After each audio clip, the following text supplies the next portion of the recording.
खबरें खेती में आपका स्वागत है। मैं हूं रूपम। आइए एक नजर डालते हैं क्या है खास आज कृषि समाचार में। गोकुल मिशन योजना देसी नस्लों के विकास की योजना। पानी फल सिंघारा खेती बिना खाद की। टीपीएस विधि से आलू के बीज तैयार करें, कम लागत अच्छा मुनाफा।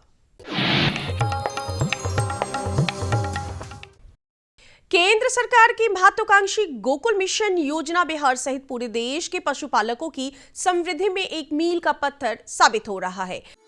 किसानों के पास आय के मुख्यतः दो ही साधन होते हैं, खेती और पशुपालन।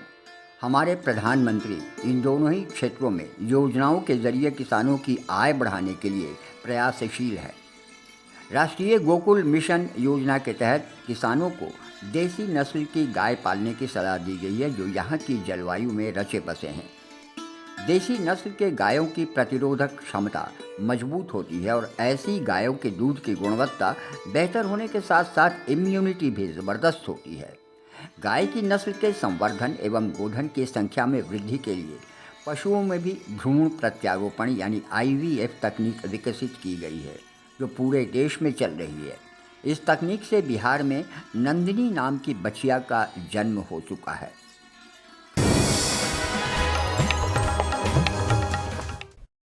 बिहार कोसी बेसिन विकास परियोजना कोसी क्षेत्र के बाढ़ प्रभावित जिलों पूर्णिया, अररिया, सहरसा, मधेपुरा और सुपौल के 25,000 परिवारों की पुनर्स्थापना, पुनर्निवास और आजीविका निर्माण की परियोजना है। इस क्षेत्र में 90% किसान छोटे सीमांत तथा 2 हेक्टेयर से कम भूमि के मालिक होते हैं। इन्हीं किसानों की आय में वृद्धि के लिए बीते दिनों राजधानी पटना के पशु एवं मत्स्य संसाधन विभाग द्वारा बिहार सरकार के साथ निबंधित किसान उत्पादक समूहों को प्रारंभिक पूंजी और प्रबंधन अनुदान सहायता के लिए 1 दिवसीय कार्यशाला का आयोजन किया गया। इस अवसर पर चयनित 15 किसान उत्पादक समूहों को प्रारंभिक पूंजी के रूप में 25-25 लाख रुपए का चेक वितरित किया गया। कार्यशाला का उद्घाटन पशु एवं मत्स्य संसाधन विभाग की प्रधान सचिव डॉक्टर N विजयलक्ष्मी के द्वारा किया गया। ये Bihar Kosi basin development project BKBDP जो कहते हैं, बिहार कोसी विकास परियोजना, इसके तहत आज एक कार्यशाला आयोजित किया है हम लोगों ने। और इस कार्यशाला में जो फार्मर प्रोड्यूसर ऑर्गेनाइजेशन है, FPO किसान उत्पादक संगठन जो कहते हैं, उनको हम लोगों ने सीड कैपिटल दिया है ताकि ये लोग अपना व्यवसाय को आगे बढ़ाया जा सके।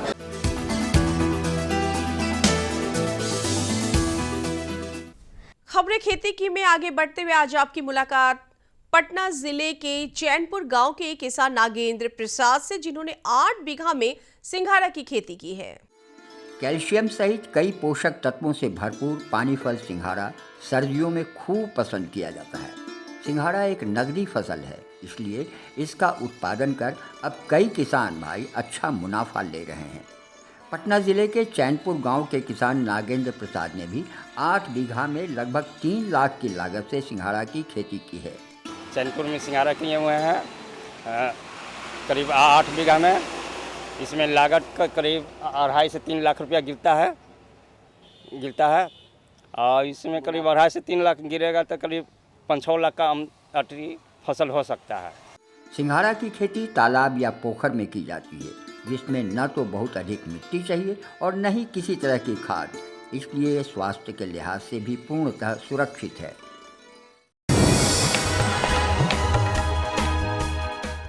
किसान भाइयों, परंपरागत तरीके से आलू के उत्पादन में लागत का 70% खर्च केवल बीज पर हो जाता है, लेकिन TPS यानी ट्रू पोटैटो सीड तकनीक से आलू की खेती के दौरान लगने वाले बीज की लागत काफी घट जाती है, जो पूरी लागत में भारी कटौती कर किसान भाइयों के लिए मुनाफे में बढ़ोतरी कर देती है। अगर आप आलू की खेती करना चाहते हैं तो इस समय TPS विधि से पौध को तैयार कर सकते हैं। इसके लिए 150 से 160 ग्राम प्रति हेक्टेयर की दर से TPS नर्सरी की बुआई की जाती है, जो 25 से 30 दिन के अंदर तैयार हो जाती है। किसान भाइयों, मशरूम सब्जी के बेहतर विकल्प के रूप में उभरकर सामने आया है। ऐसे में ऑयस्टर मशरूम की खेती कर आप लागत मूल्य से 2 गुना मुनाफा अधिक कमा सकते हैं, क्योंकि बाजार में ऑयस्टर मशरूम की मांग लगातार बढ़ रही है।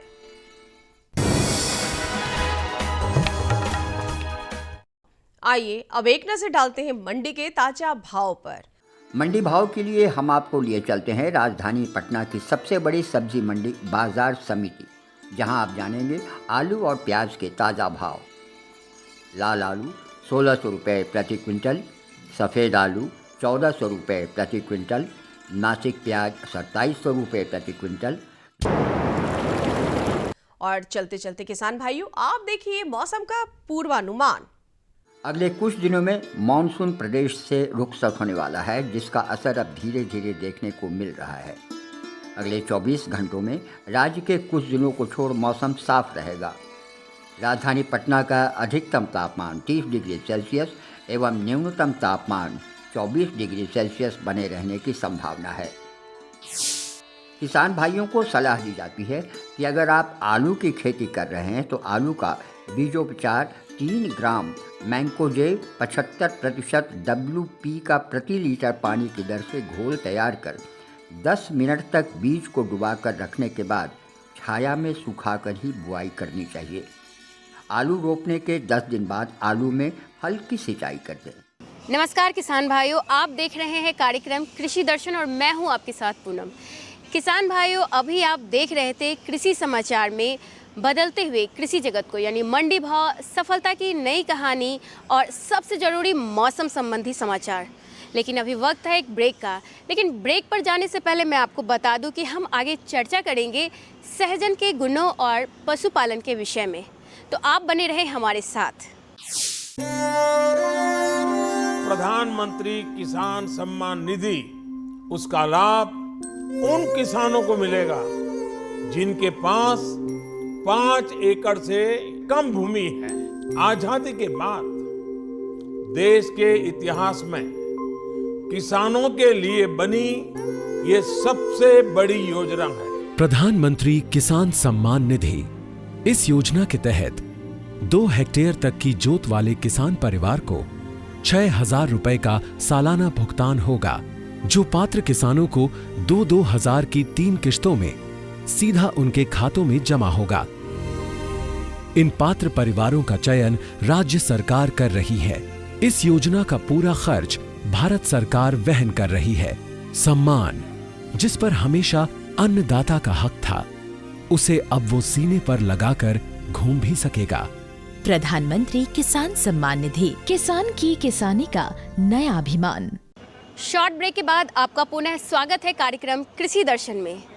किसान भाइयों, सहजन गुणों की खान या भंडार के रूप में आप बुला सकते हैं, क्योंकि यह स्वास्थ्य के दृष्टि से काफ़ी महत्वपूर्ण है और यह कई बीमारियों से लड़ने की क्षमता रखता है और स्वाद से भी भरपूर होता है।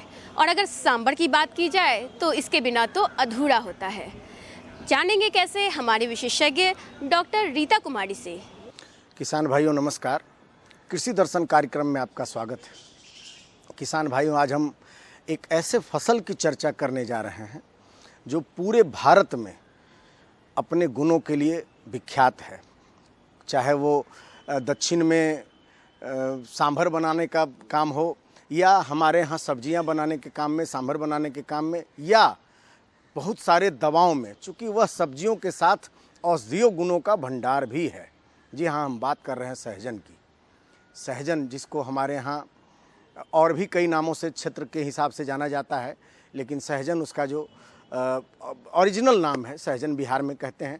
तो सहजन में कौन कौन से गुण हैं, गुणों का भंडार सहजन कैसे है, इस विषय पर बात करने के लिए हमारे साथ कृषि विज्ञान केंद्र पटना की प्रधान वैज्ञानिक डॉक्टर रीता कुमारी हमारे साथ मौजूद हैं। मैडम, आपका हमारे कार्यक्रम में स्वागत है। मैडम, सहजन की बात करते हैं। निश्चित रूप से सहजन किसी पहचान का मोहताज नहीं है, लेकिन बहुत सारे ऐसे गुण हैं जिसके बारे में हम जानते भी नहीं हैं। चूँकि हम सब्जी या कहीं कहीं लोग बीपी की दवा के तौर पर उसको जानते हैं, लेकिन क्या गुण है सब्जियों में और कौन कौन सा, किस तरह से उसका उपयोग होना चाहिए जो हम उसका अधिक लाभ ले सकें? सभी किसान भाई सहजन के पौधे से अवगत है, कोई परिचय देने की ज़रूरत नहीं है, लेकिन ज़रूरत है इसके बारे में पूरी जानकारी का। तो ये इस पौधे को, इस पेड़ को हम लोग कहते हैं चमत्कारी पेड़। और सहजन का पेड़ पौधा हम थोड़ा बताना चाहेंगे कि आज के परिवेश में जो जलवायु परिवर्तन, मौसम परिवर्तन चल रहा है, हर इस एडवर्स कंडीशन में ये सहजन का पेड़ पौधा बहुत आसानी से लग जाता है। और बहुत बार किसान भाई आप देखे भी होंगे कि बहुत ज़्यादा बढ़ जाता है, कटाई छटाई के बाद भी इसको हटाते हैं तो वहाँ से भी वो प्रोपोगेट कर जाता है। इसको नाम भी, इसको सहजन मोरिंगा ओलिफेरा कहते हैं, इसका साइंटिफिक नेम है। और देखिएगा बहुत कटिंग के बाद भी वहाँ से उग जाता है सहजन, इसलिए इसको नाम दिया गया है कभी ना मरने वाला पौधा। लेकिन बात आती है कि बिहार में हम लोग सभी लोग सहजन की फली खाते हैं, लेकिन आप झारखंड और उड़ीसा चले जाइए तो पूरे सहजन के फली के अलावा सहजन के पत्ते, जो हरे पत्ते होते हैं, और साथ ही साथ जब सीज़न नहीं रहता है तो इसको सुखा के भी खाते हैं, ये प्रचलन है। तो बहुत पोषक तत्व है, बहुत खासकर ये खनिजों में समृद्ध है ये हमारा सहजन। यहाँ तक कहता है लोग कि गाजर, हम लोग कहते हैं ना गाजर में विटामिन ए का सबसे रिचेस्ट सोर्स है। गाजर में जितना पाया जाता है उसका 10 गुना विटामिन ए ये सहजन के पत्ते में पाया जाता है। विटामिन सी में हम कहते हैं ना कि सबसे अच्छा संतरा है, उसका ये 12 गुना इससे अधिक विटामिन सी इस सहजन पत्ते में मिलता है। दूध कैल्शियम का बहुत अच्छा सोर्स है, ये 17 गुना उससे अधिक कैल्शियम देता है ये हमारा सहजन पत्ता। और मिनरल्स, आयरन का अच्छा सोर्स है पालक, उससे 25 गुना ये देता है हमारा सहजन पत्ता। और प्रोटीन जो दही में अच्छा सोर्स माना जाता है उससे 9 गुना ज़्यादा देता है। और पोटासियम के लिए केला काफ़ी अच्छा है, लेकिन उसके 15 गुना इस सहजन पत्ते, ये छोटे से पत्ते में ये पोषक तत्वों का भंडार है। और ज़रूरत है कि इसको कैसे खाएं, जैसे ये साग के रूप में ले लीजिए, ठीक है, और दाल में डाल लीजिए, और इसको सब्जियों के रूप में भी बनाते हैं, और इसका फूल का पकौड़ा भी खाते हैं। और जैसे कि आपने बहुत सारी बीमारियों में बीपी वगैरह का हर एक घर में देख लीजिए, डायबिटिक पेशेंट है, ब्लड प्रेशर है, तो उनको पानी में खौला के दे दीजिए, ब्लड प्रेशर तुरंत कंट्रोल हो जाएगा। डायबिटीज़ पेशेंट के लिए सहजन पत्ता रामबाण की संज्ञा दी गई है। ये आजकल कोलेस्ट्रॉल लेवल बढ़ता जा रहा है सबका, उसमें अगर खाइए तो बहुत अच्छा कर रहा है। यही कारण है कि सहजन, हम लोग कहते हैं ना कि बिना, जैसे कहते हैं ना बैलेंस डाइट लीजिए, संतुलित आहार लीजिए, पोषक तत्व लीजिए, तो माइंडसेट रहता है कि अरे बहुत महंगी चीज़ खानी है, गाजर खानी है, अनार खानी है। लेकिन सहजन पत्ता, हर एक गांव में सहजन का पेड़ उपलब्ध है और कोई पैसा नहीं लगने जा रहा है, लेकिन तो भी ग्रामीण क्षेत्रों में खासकर लोग इसके बारे में जानते नहीं हैं कि इसको कैसे खाया जाए। यही कारण है कि इसको अपने दैनिक आहार में ज़रूर हम किसान भाइयों और महिला किसानों से अनुरोध करते हैं कि इसको लें, साग के रूप में, दाल में डाल के, चाहे पाउडर बना के। लेकिन साथ ही साथ हमें ये भी सचेत होना है कि ऐसा नहीं कि बहुत खा लेना है, एक डोज होनी चाहिए, रिकमेंडेड डोज। ज़्यादा खाने से भी पेट खराब हो जाएगा, ज़्यादा खाने से ऐसा थोड़े ना पोषक तत्व ज़्यादा मिलेगा। तो प्रतिदिन 70 ग्राम सहजन पत्ता हम लोग रिकमेंड करते हैं कि खाइए। इसका कौन कौन सा, सहजन का कौन कौन सा भाग है जो भोज्य है, मतलब खाने योग्य है? बिल्कुल, चूँकि गुणों का भंडार है, चमत्कारी पौधा है, बिल्कुल। तो कई ऐसे पौधे हैं जिसका जड़ भी उपयोग में आता है, छाल भी उपयोग में आता है, पत्ते भी उपयोग में आते हैं। इसका कौन कौन सा भाग है जो हम उसका प्रयोग कर सकते हैं? हमने पहले भी बताया, बहुत अच्छा प्रश्न है आपका। ये पौष्टिक पोषण का भंडार है और औषधीय गुणों से भरपूर है। हर एक भाग सहजन पौधे का मतलब काफ़ी पौष्टिक है। जैसे फूल का पकौड़ा, फली तो सभी लोग, बिहारी लोग खाते ही हैं। फूल का पकौड़ा वगैरह, सब्जी वगैरह बना के खाते हैं। आपने बहुत अच्छा नाम लिया छाल।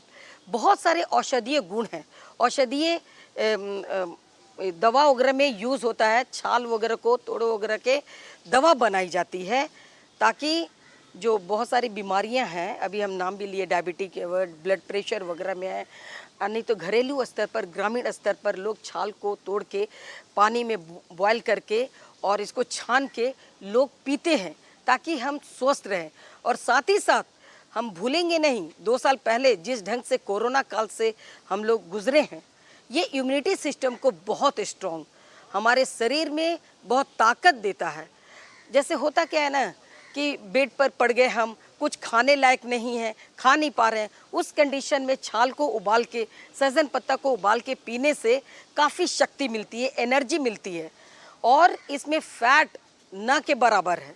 इसलिए लोग कहते हैं ना कि मोटापा, आजकल फास्ट लाइफ में मोटापा अपने आप में बहुत बड़ी बीमारी है, तो मोटापे को काफ़ी दूर करता है।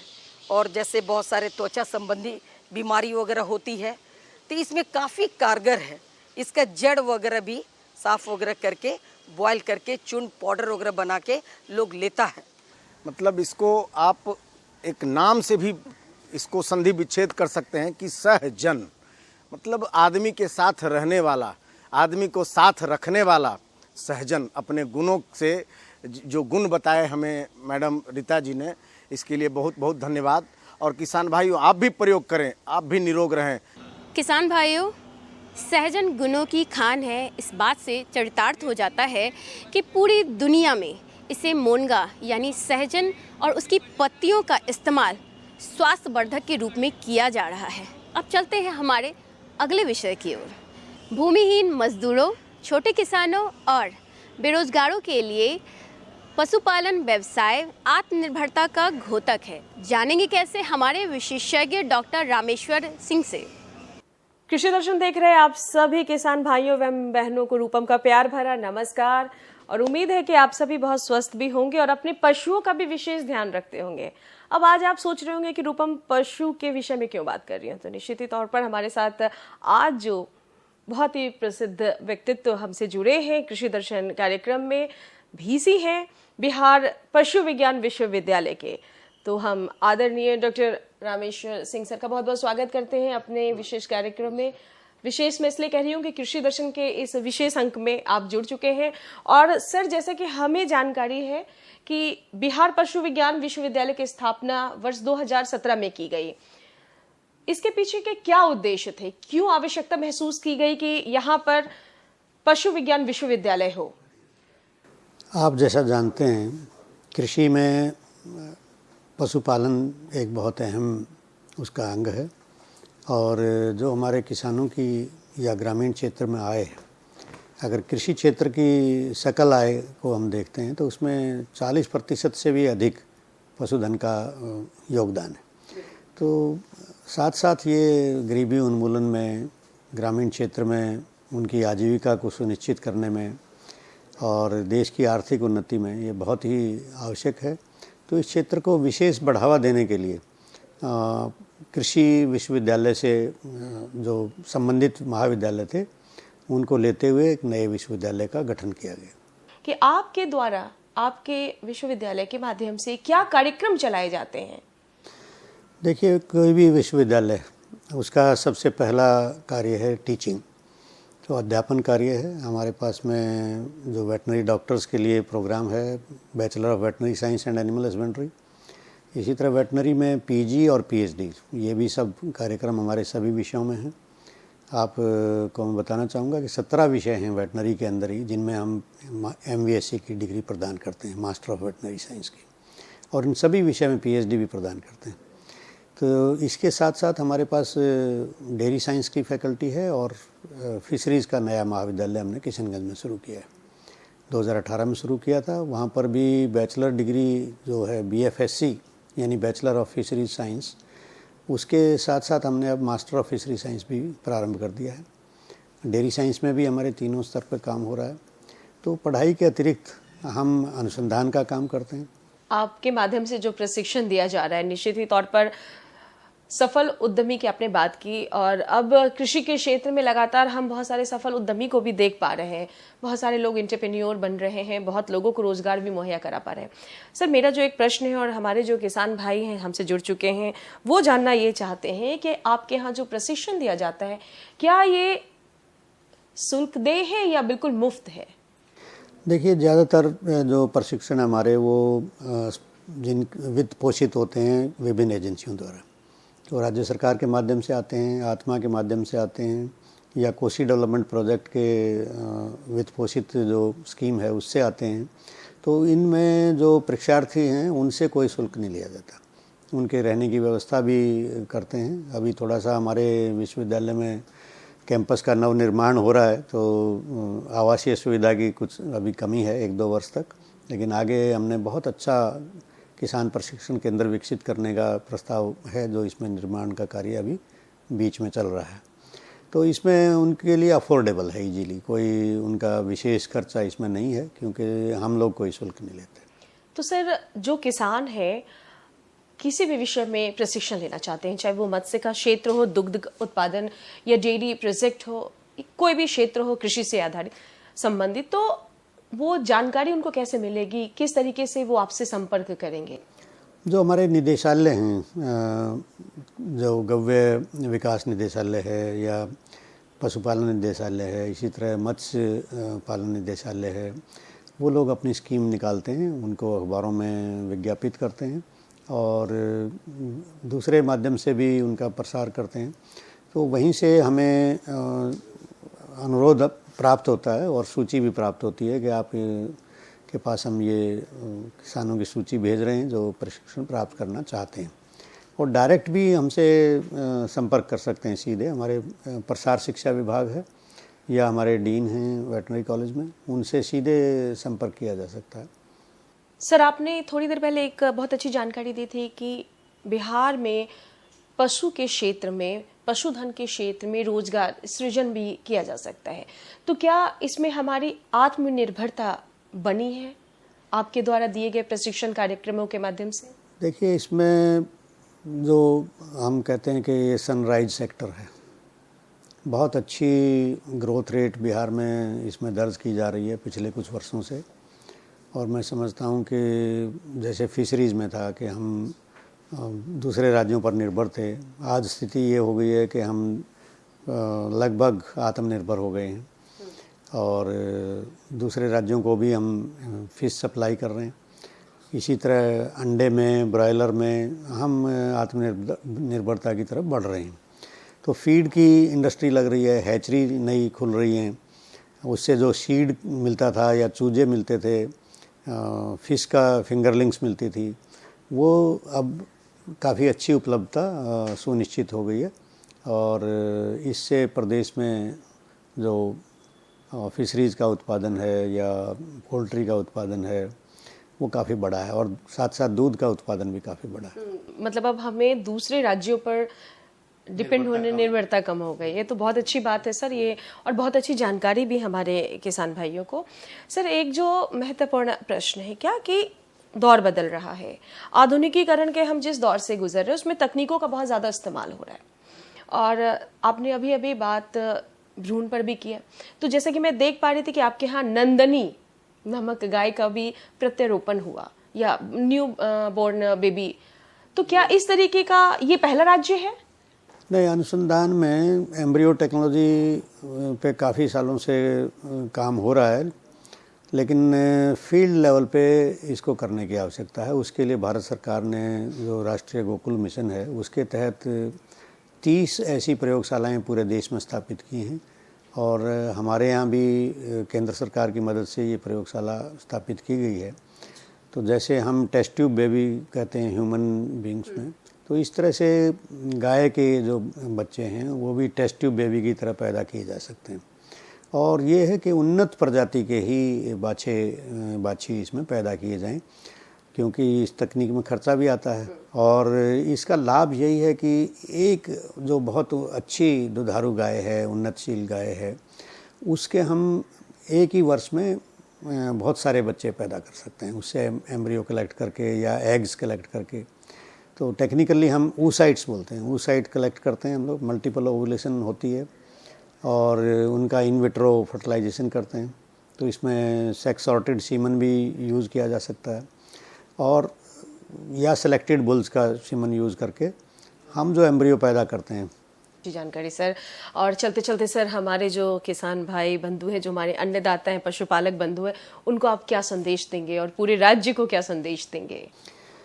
हम यही कहना चाहेंगे कि देखिए, तीनों हमारी जो कॉलेजेस हैं, veterinary college, dairy science college और फिशरीज़ कॉलेज, आप इनसे जुड़ें, विश्वविद्यालय से जुड़ें। कोई भी समस्या है आपकी या आप कोई नया यूनिट स्थापित करना चाहते हैं, उद्यमी बनना चाहते हैं और फीड के क्षेत्र में या हैचरी के क्षेत्र में या हेल्थ की को लेकर के आपकी कोई भी विषय है, उस पर हमारे पास में उचित एक्सपर्टीज़ है और हमारे पास प्रयोगशालाएं हैं। उनमें आप फीड का एनालिसिस करवा सकते हैं, डिजीज़ डायग्नोसिस करवा सकते हैं, विशेष प्रशिक्षण ले सकते हैं। तो हम आपकी हैंड होल्डिंग करेंगे। आप आइए, हमारे साथ संपर्क करिए और शिक्षा प्राप्त करनी है तो उसके लिए भी आप अपने बच्चों को जो संबंधित हमारी शिक्षा है, वेटनरी की शिक्षा है या डेयरी की शिक्षा है या फिशरीज़ की शिक्षा है, उसमें भी आप रुचि लें। सर, आपका बहुत बहुत धन्यवाद कि आपने हमें अपना बहुमूल्य समय दिया और हमारे जो दर्शक हैं और हमारे जो पशुपालक किसान भाई बंधु हैं, निश्चित तौर पर इसका लाभ उठाएंगे। किसान भाइयों, सहजन क्यों है गुणों की खान और पशुपालन व्यवसाय क्यों है आत्मनिर्भरता का घोतक, जैसी नई और ख़ास जानकारियाँ हमने आपको दी। अगले अंक में हम इसी तरह कुछ नई और ख़ास जानकारियों के साथ आपके समक्ष रूबरू होंगे। तब तक मुझे और हमारी पूरी कृषि दर्शन टीम को दीजिए इजाज़त। नमस्कार।